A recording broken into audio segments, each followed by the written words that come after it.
dito kami pinanganak, dito rin kami mamamatay. Minsan nga, pinagdarasal ko na dumating ang araw na hindi ko na maranasan ang hirap sa buhay at magmamalabis ni Marcos.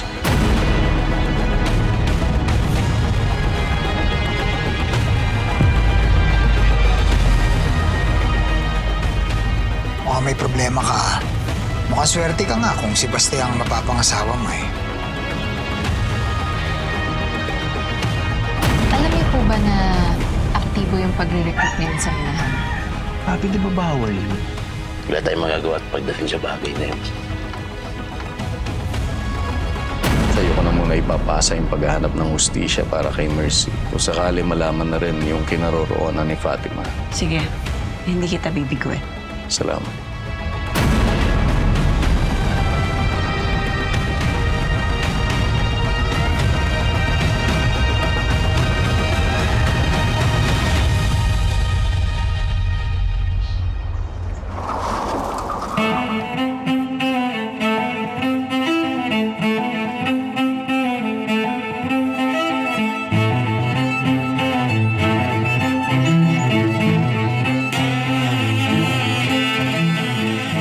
Magandang araw sa inyo.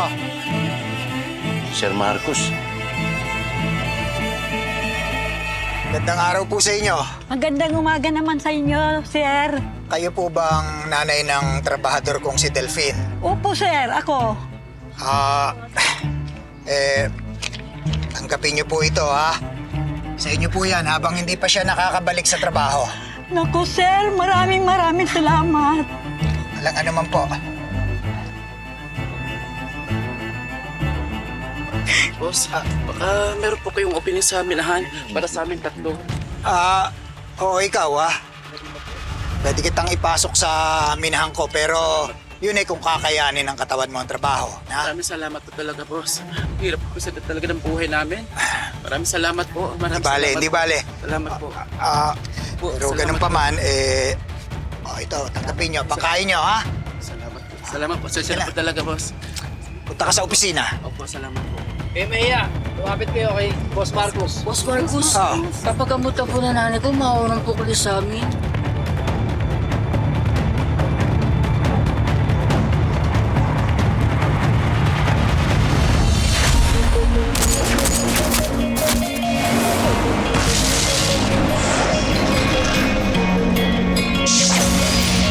Pababagsakan ka nila, papahirapan ng mga makapangyarihan. Lalo pag nasa baba ka nila, parang alang lang ang madali na tapakan. Hihilahin ka nila hanggang mawala ng pag-asa at makakapitan. Ganto na ba ang kapalaran ng bawat isa? Hanggang sa uli, gusto mong harap hindi para sa sarili, kundi para sa iba.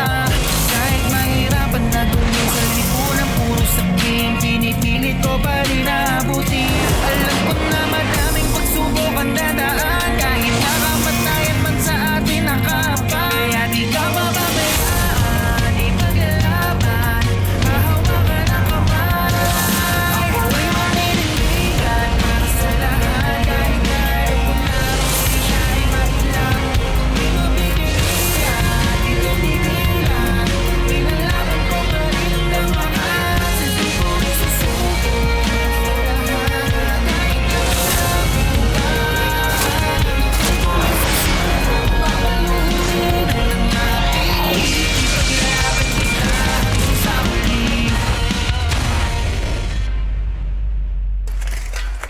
Ganyan namin minimina ang mga mineral. Nakakapagod, oo. Pero yan lang ang tanging paraan, eh. Kahit na gaano kadugo ang trabaho, alam mo, huwag ka mag-alala. Sinisigurado namin na ligtas sa bawat manggagawa. Tsaka, di naman kasi tatakbo ang operasyon kung hindi maayos ang kalagayan nila. Ay! Ay! Ay! Ano nangyari? Ano nangyari? Nahihilo kayo? Ay! Pahingan tubig! Ay! Hindi kayo kumain. Dapat nagpapahinga ho kayo. Ha? Tubig! Ay, inom muna kayo, ha? Okay kayo? Hinga muna kayo, ha? Pagpahingayin niyo muna si tatay. Pakainin niyo, ha? Igdagan mo na rin ang sweldo para sa pamilya niya. Sige na. Pala na kay tatay. Ay, magpahinga muna kayo. Sensya ka na, ha? Ganyan talaga dito, eh. Okay lang, kuya. Tsaka, nakaka-proud naman. Nakakatuwa. Ikaw naman, sa tagal ng business na to, natin, ngayon mo lang pinakita sa akin. Kasi naman, akala ko hindi ka interesado. Pero at least ngayon, ayan, nakita mo na kung paano kahirap. Alam mo na. Alam mo kasi, mula nang lumuwas ka ng Manila, tinuon ko na ang buong atensyon ko dyan sa mga trabahador. At ang pangangailangan nila, binibigay ko. Para lang ang pangalawang pamilya, turing ko sa kanila eh. Sandali! Ito nga pala si Mang Domingo. Ilang araw po. Ito naman si Utoy. Utoy, ano nangyari sa mukha mo?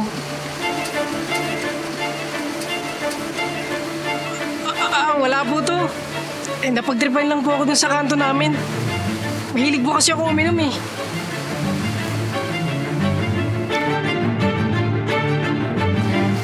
Mag-iingat ka sa susunod.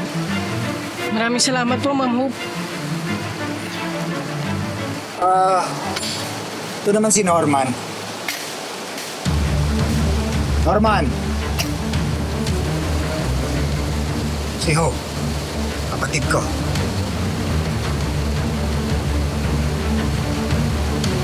Magandang umaga, Ma'am Hope.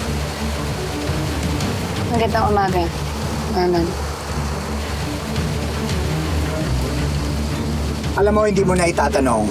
Itong si Norman, ang pinakamasipag na trabahador ko dito sa minahan. Mula alas 8 ng umaga hanggang sumapit ang alas 6. Walang humpayan sa pagtatrabaho.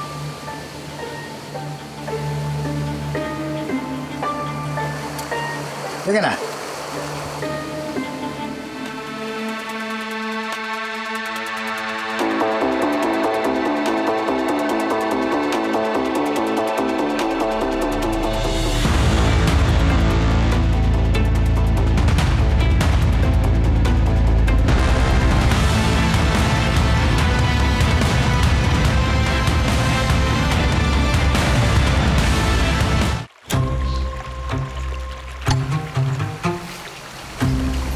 Oh.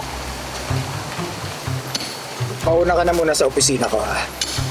May pipilin lang ako sa mga tao. Sige, kuya.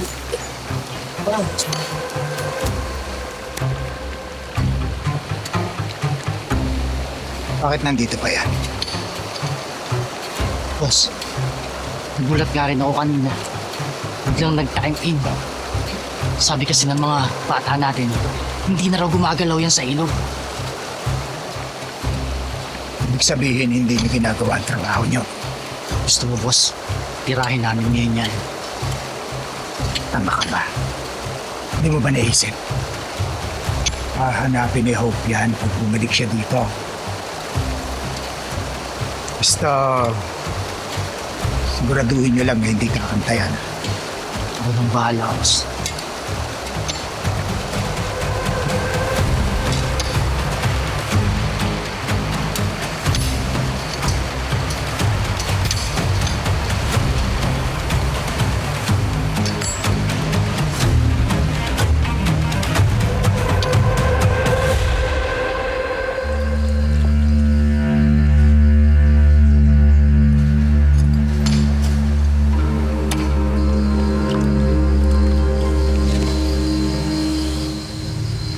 Uy, at nagpakita ka dito. Gusto mo ba talagang tuluyan ka na ni Boss Marcos? Mang Domingo, wala naman po ako magagawa eh. Kahit ayoko man, kailangan ko po kumita ng pera. Hingi na lang po ako ng tawad para sa pamilya ko.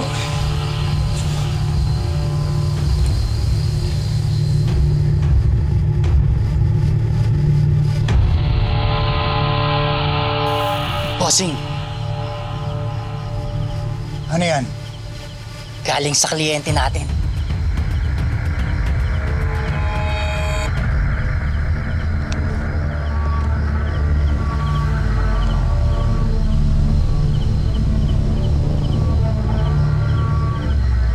Nagustuhan niya ang produkto natin.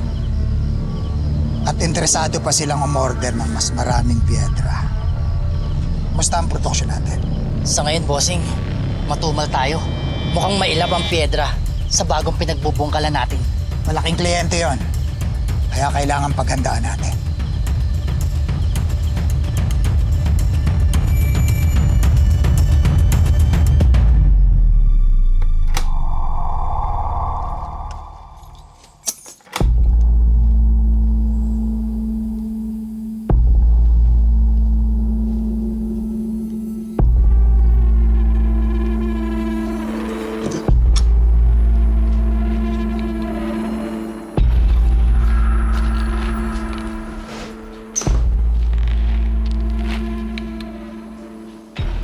Ito pala itsura ng opisina niyo.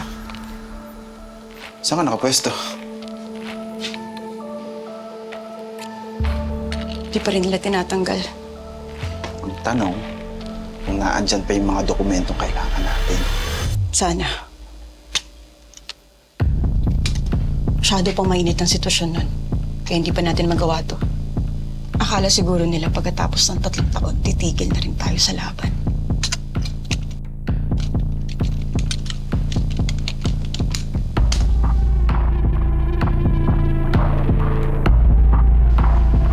Ito.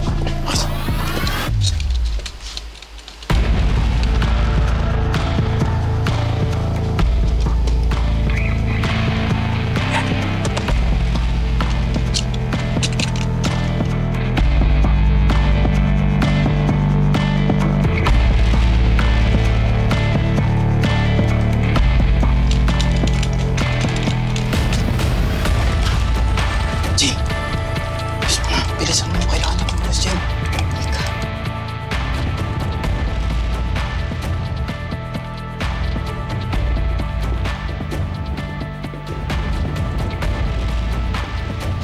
Ang bagal naman ang computer mo.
Ano ba naman tong kinita natin?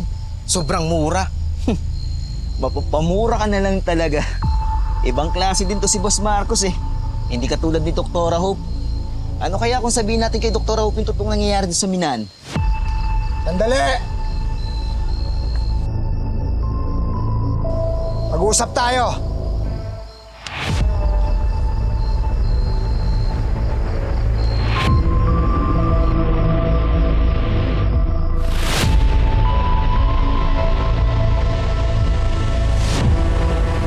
May gusto lang akong sabihin tungkol sa pagbisita ng kapatid kong si Hope.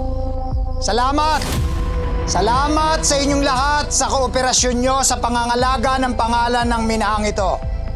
Good job! Ngayon, may isa pa akong importanteng i-anunsyo.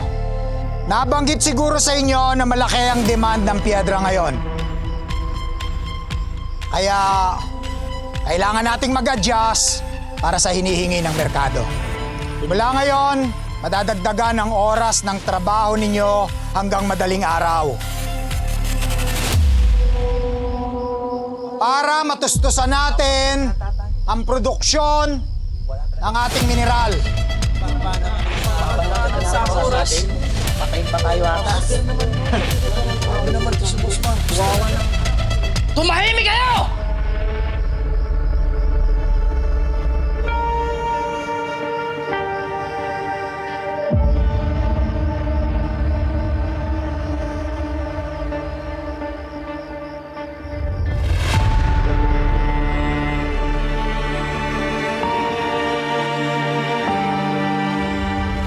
May dagdag po ba ang bayad sa amin? Wala! Kailangan nating maghigpit ngayon. Kung tutuusin, hindi lang kayo ang nahihirapan dito. Ako rin. Naisip niyo ba kung magkano ang gagastusin ko para patakbuhin ang minahang ito sa loob ng 24 oras? Kaya kung pwede, magtulungan na lang tayo. Makatarungan lang po sana na may karagdagang bayad dahil may karagdagang trabaho din. Wala akong panahon sa mga reklamo, Norman. Kung ayaw nyo sa bagong patakaran, malaya kayong makakalayas at makakaalis dito sa minahang ko. Pero isipin nyo mga pamilya nyo. Hahayaan nyo na lang ba silang magutom habang naghahanap kayo ng bagong mapapasukan? Sa kayo pupulutin?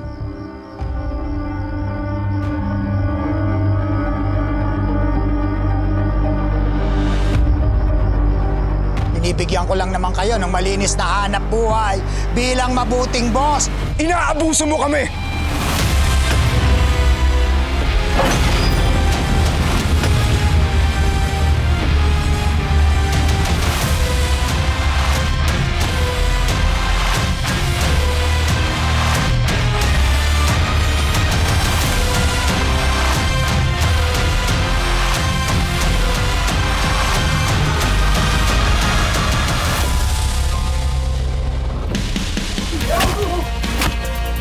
Tama na yan!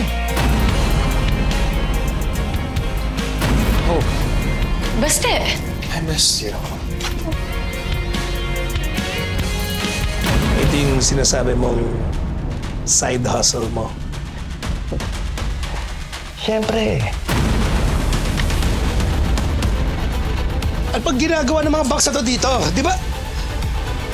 Christine,